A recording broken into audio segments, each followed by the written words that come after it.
안녕하세요. 저는 남가주 한인간호사협회 회장으로 일을 하고 있고요. UCI 간호대학에서 교수로 재직하고 있는 닥터 엔젤라 존 너스 프랙티셔너입니다. 만나서 반갑습니다. 제가 몇 달 전에 코비드 백신에 대해서 얘기하면서 온라인으로 여러분과 한번 만나 뵀었는데요. 제가 오늘은 well dying, 품에 있는 죽음을 준비하는 것에 대해서 좀 얘기를 해보려고 합니다. 품이 있는 죽음을 준비하는 데에는 여러 가지가 있는 것 같아요. 그런데 제가 오늘 얘기하고 싶은 거는 나이가 젊든지 아니면 나이가 있으시든지를 떠나서 우리가 어떤 질병에 걸려서 우리의 육체가 쇠잔해지고 점점 더 아파질 때에도 우리가 정말 품에 있는 죽음을 준비할 수 있는 그런 의료 서비스를 받을 수 있는 그 부분에 대해서 제가 좀 말씀을 드리고자 합니다. 그래서 오늘 제목은 제가 아름답고 존엄한 삶을 위한 호스피스 완화 의료란 이런 거에 대해서 좀 얘기를 해보려고 짧게 정해봤어요. 호스피스 완화 의료가 뭔지를 알려면 우리가 이제 질병에 걸렸을 때 어떤 의료 서비스를 받을 수 있나 이거를 한번 생각해 보면 그걸 좀 알아보면 호스피스 완화 의료가 뭔지를 좀 쉽게 알 수 있을 것 같아요. 그래서 이제 여기에 슬라이드를 보면 저희가 원하는 것은 아프지 않고 있다가 정말 오래 살다가 잠자면서 죽는 게 사실 가장 좋은 죽음이라고 많이 생각을 하실 것 같아요. 뭐 암에 걸린다든지 아니면 뭐 신장병, 심장병 아니면 치매 뭐 이런 거 중풍 이런 거 걸리지 않고 이제 건강하게 살기 위해서 저희가 병원에 가고 의사 선생님들을 만나서 이제 예방 의료를 받잖아요. 근데 사실은 그렇지 않고 우리가 나이가 들면서 또 젊어서도 병에 걸리는 경우가 많이 있지요. 그런 경우에는 여기에 있는 것처럼 처음에는 저희가 치유 의료라고 얘기를 해서 완치를 위해서 우리가 이제 치료를 하는 거죠. 그래서 치료를 받고 뭐 키모테라피를 하든지 아니면 레디에이션을 하든지 암 환자 같은 경우는 또 여러 가지 약물들을 통해서 저희가 그 병을 고치는 것을 목적으로 저희가 진료를 하고 의료 행위를 합니다. 그런 것을 저희가 치유 의료라고 얘기를 해요. 그래서 많은 사람들이 다 나으면 좋지만 사실 그렇지 않은 경우가 많고 특별히 어떤 질병이 있는 것이 아니더라도 나이가 점점 들다 보면 우리의 정말 몸이 더욱 많이 약해져서 그럴 경우에는 어떤 치료를 하더라도 수명을 연장할 수 있는 경우가 있지 않는 경우가 많기 때문에 그런 경우에는 우리가 치유를 위한 의료보다는 이제 완화를 위한 의료를 하는 경우가 많죠. 이제 그렇게 이제 완화 의료를 더 많이 받는 이제 그런 경우가 있으면서 이제는 수명이 한 6개월 이상은 살 수 없을 것이다라고 이렇게 이제 진단이 나왔을 경우에는 우리가 이제 두 가지 경우를 생각을 하셔야 돼요. 정말 무엇을 해도 우리가 수명을 연장하거나 병을 치료할 수 없는 경우에 우리가 연명 치료를 해야 할 것인가? 여기 이제 저기 써 있죠. 연명 치료를 과연 해야 할 것인가? 아니면 우리가 연명 치료보다는 우리의 삶을 조금 평안하고 마음이 평안하고 또 육신도 좀 편안하게 좀 의미 있는 삶을 나머지 6개월이나 또 짧은 시간일 수도 있지만 그렇게 살고 갈 것인가를 이제 결정을 이제 해야 되는 때가 오는 거죠. 그래서 그런 것들은 우리가 미리미리 생각을 한번 해보셔야 그런 상황이 닥쳤을 때 편안하게 나는 그래도 연명 치료를 하고 싶어. 아니야, 나는 호스피스 서비스를 받으면서 좀 나의 삶을 마무리하고 싶다. 이런 것을 쉽게 결정할 수가 있을 것 같아요. 그래서 제가 호스피스에 대해서 얘기하기 전에 그럼 연명치료가 뭔가에 대해서 한번 얘기를 해보려고 해요.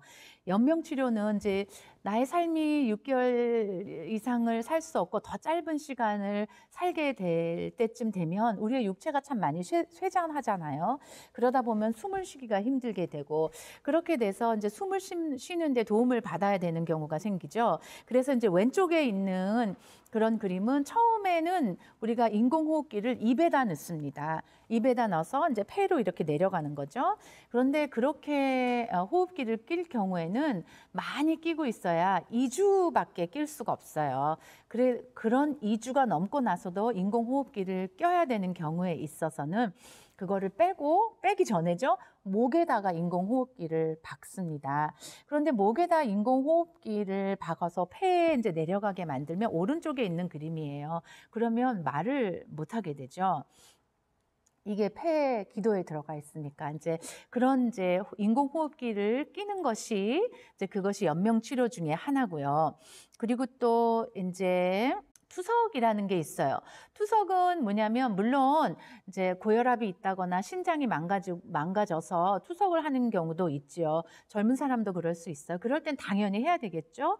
그런데 수명이 6개월 미만으로 남아서 그럴 경우에 신장 상태가 너무 나빠져서 갑자기 투석을 해야 되는 경우도 있을 수가 있습니다.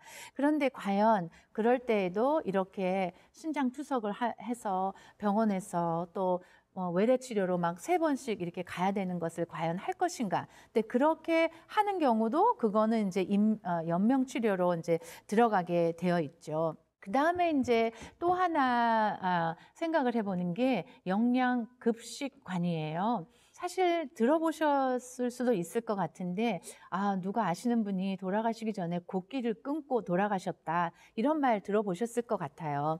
저희 이 육체라고 하는 것이 우리가 죽음의 문을 열고 나아가야 될 그때쯤 되면은 우리 몸에 열량이 많이 필요하지가 않습니다. 그렇기 때문에 몸이 저절로 알아서 음식을 받아들이지 않는 경우가 대부분이에요. 그런데 음식이라고 하는 거는 저희 한국 컬처뿐만이 아니고 다른 컬처에서도 굉장히 중요한 것으로 생각이 돼서 이제 아파서 음식을 못 먹게 됐을 때 수명이 6개월 미만으로 남았을 때 가족분들이 제일 마음 아파하시는 것이 못 드시는 거가 사실 가장 마음 많이 아파하세요. 그래서 못 드실 때 어떻게 뭐라도 해봐야 되지, 해야 되지 않겠냐 이렇게 말씀하시는 분들이 많이 있죠. 어떻게 내 엄마를, 내 아빠를, 그리고 내 남편이나 내 와이프를 어떻게 굶겨 죽일 수가 있느냐 이렇게 생각하시는 분들이 많아서 코에다가 왼쪽에 있는 그림이에요. 코에다가 금식관을 끼고 그 금식관을 끼고 먹는 거를 우리 밥 먹는 거 그런 거 아니죠? 그런 것들을 주입하거나 이것도 오래 끼고 있을 수가 없기 때문에 코르는 나중에는 배로 직접 수술을 해서 위에다가 급식관을 넣어서 그런 인공적으로 영양을 공급하는 그런 일들을 하고 싶어 하시죠. 그게 사실은 수명을 연장하는 거는 아니에요. 오히려 그런 분들은 이 뱃속에 있는 것들이 폐로 넘어갈 수 있는 확률이 더 많기 때문에 합병증이 더 올 수도 있는데도 그런 것을 하고 싶어 하는 분들이 많이 있습니다. 그런 것도 연명 치료에 들어가는 것이죠. 그렇게 연명 치료를 내가 할 건가 안 할 건가는 저희 의료진들이 결정하는 것이 아니에요. 본인이 원하는 것이 과연 무엇인가? 그것이 가장 중요해요. 나는 그렇게 해서라도 연명을 하면서 내 가족들과 내 자녀들과 더 오래 있고 싶다. 그러면 그렇게 결정하실 수 있는 거예요.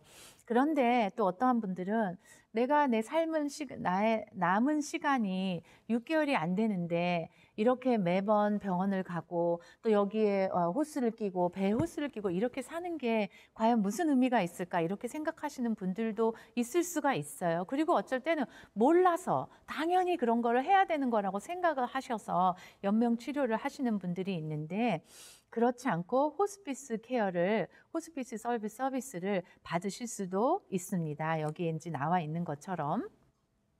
그런데 우리가 호스피스라고 의료진들한테 얘기를 들으면 가족분들도 그렇고 환자분들도 그렇고 그러면 나는 다 포기를 해야 되는구나. 의료진들도 나를 다 포기했구나. 이렇게 생각하시는 분들이 참 많아요.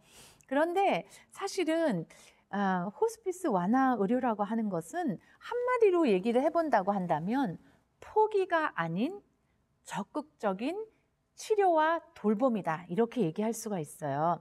물론 치료를 하는 데 있어서 목적이 다르죠.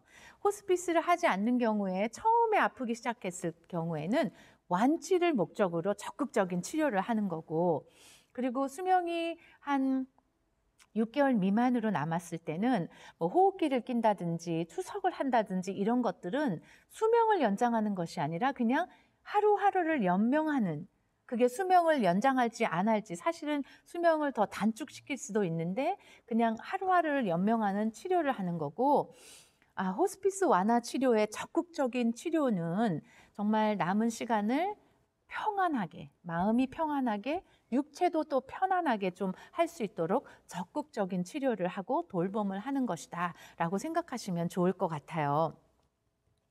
그래서 이제 한번 더 정확하게 얘기를 해보면, 호스피스 완화 의료라고 하는 것은 최대한 자신의 품위를 유지하며 남은 삶을 고통 없이 편안하게 의미 있는 시간을 보낼 수 있도록 도와드리는 것이다 라고 생각하시면 될 것 같아요. 그래서 지금 보면 삶을 포기하는 것이나 삶을 단축시키는 것은 아니라는 거죠.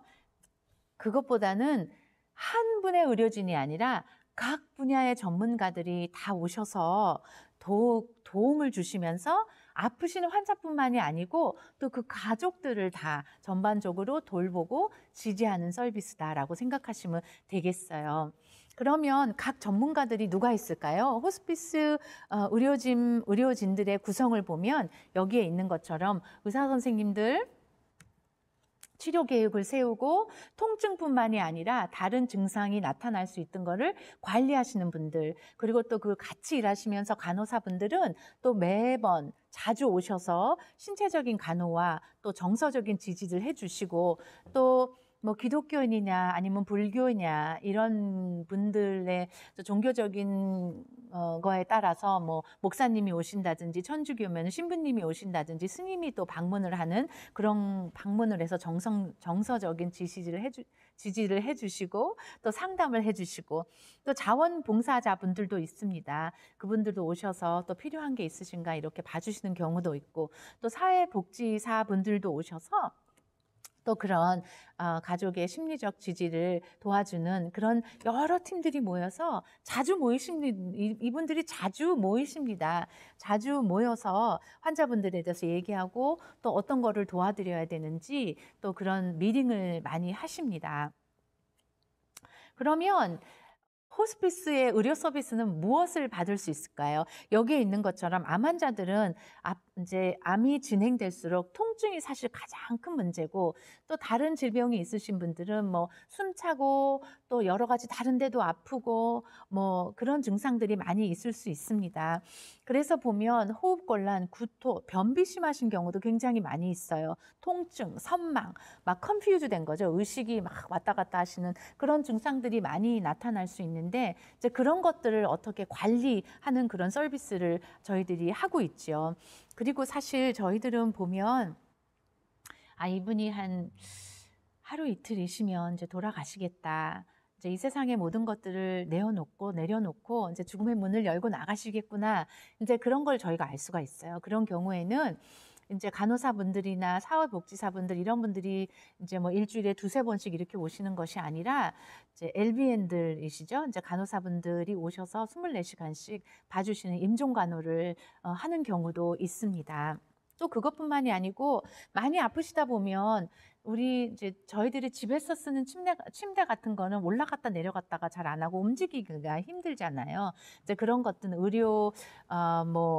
기구나 의료 용품 같은 것들을 또 받으실 수 있는 그런 서비스들도 받으실 수가 있고, 또 그런 육체적인 것들뿐만이 아니고 아까도 말씀드렸다시피 정서적이고 또 사회적이고 영적 지지들을 받으실 수가 있습니다. 왜냐하면 목사님도 오시고 또 스님들도 오실 수 있고 신부님들도 오실 수 있고 또 사회복지사분들도 오실 수 있기 때문에, 그런 서비스를 통해서 정말 남은 삶을 환자분과 가족분들이 좀 평안하고 또 편안하게 살 수 있는 삶의 질을 향상할 수 있도록 도와드리는 그런 서비스가 이제 호스피스 서비스라고 생각하시면 될 것 같아요. 그런데 이런 호스피스 완화 의료 서비스는 어디서 받을 수가 있을까요? 두 종류가 있어요. 입원형 호스피스라 그래서 병원이나 아니면 양로병원 같은 데서 받으실 수가 있습니다. 근데 사실은 병원에는 호스피스 병동이 없는 병원들이 많이 있어요. 여기 오렌지 카운티나 LA 카운티에도 그런 호스피스 병동이 있는 병원들은, 큰 병원들은 많지가 않고요. 양로병원도 다는 아니에요. 양로병원에서는 병실을 몇 개 정해서 호스피스 환자들을 받는 양로병원들이 있습니다. 그러나 받지 않는 양로병원들도 있고요. 그래서 가정형 호스피스라 그래서 본인이 살고 있는 곳에서 호스피스 팀들이 나와서 또 그런 의료 서비스를 하는 그런 형태의 호스피스도 있습니다. 그런 경우에는 이제 양로 호텔을 하시는 분들은 양로 호텔에서, 그다음에 이제 우리가 그룹홈이라 그래요. 돌봄의 집이라 그러는데, 양로 호텔이나 또 널싱홈은 아니지만은 그냥 일반 가정집에서 뭐 대여섯 명 아픈 분들을 모아놓고 이제 의료 서비스를 제공하는 그런 이제 돌봄의 집들이 있습니다. 옛날에는 한국 분들이 하시는 그런 집들이 없었는데 요즘은 한두 군데 생기신 것 같아요. 이제 그런 데서 사시는 분들은 또 거기에 호스피스 팀들이 나오셔서 하고요. 집에서 아파서 계시는 분들은 또 집에서도 호스피스 서비스를 받으실 수가 있습니다. 그러면 또 하나, 그러면 나는 누가 치매를 앓고 있고, 뭐, 신장도 안 좋고, 심장병도 있는데, 다 이런 서비스를 받을 수 있을까 궁금하실 것 같아요. 근데 그렇지는 않아요. 그런 기저질환이 있다고 다 받으실 수 있는 건 아니고, 수명이 6개월 미만이 되어야 받으실 수 있는데, 그렇다 보면 그런 분의 상태가 어떠신지 여러분이 아실 수 있을 거예요. 그래서 너무 자주 아파서 병원에 자주 간다든지, 감염이 자꾸 생긴다든지, 아까 말씀드렸다시피 이제 돌아가실 때가 되면 잘 드시지 않는다 그랬잖아요. 그러다 보면 체중이 많이 줄게 되죠. 그래서 체중의 변화가 심하다든지, 그로 인해서 알부민이나 콜레스테롤 수치가 떨어진다든지, 욕창이 생긴다든지, 그래서 너무 아파서 자꾸 의사를 방문하게 된다든지, 이제 그런 경우에 있어서 이제 호스피스 진료를 받으실 수 있는 기준이 되는 거지요. 그러면 내가 받고 싶다고 다 받을 수 있는 건 아니에요. 어떻게 하면 호스피스 케어를 받을 수가 있을까요?